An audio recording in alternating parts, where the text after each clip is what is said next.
Me qindra tonë mbetje të depozituara në landfillin e incineratorit, kosta për grumbullimin e tyre po detyron zyrtarët e Bashkisë së Fierit të rishikojnë mundësinë për trajtim të diferencuar të mbetjeve. Një eksperiencë pararoj, por e dështuar për Fierin përpara 18 vitesh. Tani ekspertët po këmbgulin se vetmja rrugë për trajtimin e mbetjeve me eficiencë ekonomike është pikërisht diferencimi i tyre përpara se të dërgohen në landfill apo incinerator.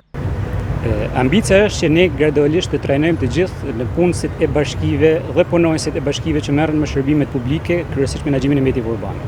Dhe shpresojmë që rritja e kapacitetit të tyre do të reflektohet edhe në rritjen e cilësisë së shërbimit ofruar.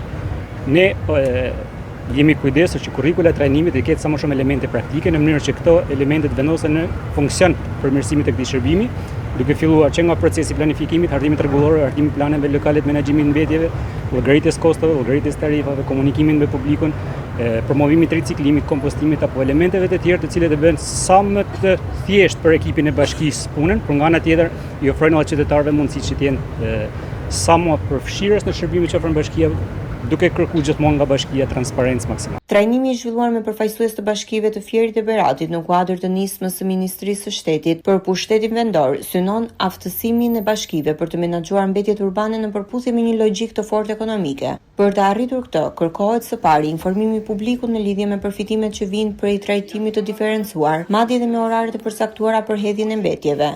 Duke promovuar riciklimin, duke pasur sa më shumë riciklim apo kompostim të mbetjeve të gjelbra, bashkitë nuk bën asgjë tjetër veçse ulin sasinë e mbetjeve që ato do duhet të dërgojnë në landfill. Dhe ulja e kësaj sasie do të thonë që reduktohen kostot e transportit apo kostot e tjera të përpunimit të mbetjeve.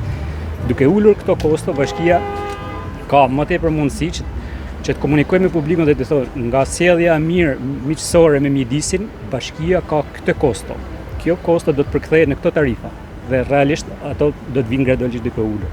Bashkia e Fierit dërgon në landfillin e incineratorit në fshatin Verri mesatarisht 200 ton mbetje në 24 orë. Në disa zona rurale është aplikuar metoda e nxjerrjes së mbetjeve në rrugë nga banorët 2-3 herë në javë me qëllim uljen e kostos së transportit.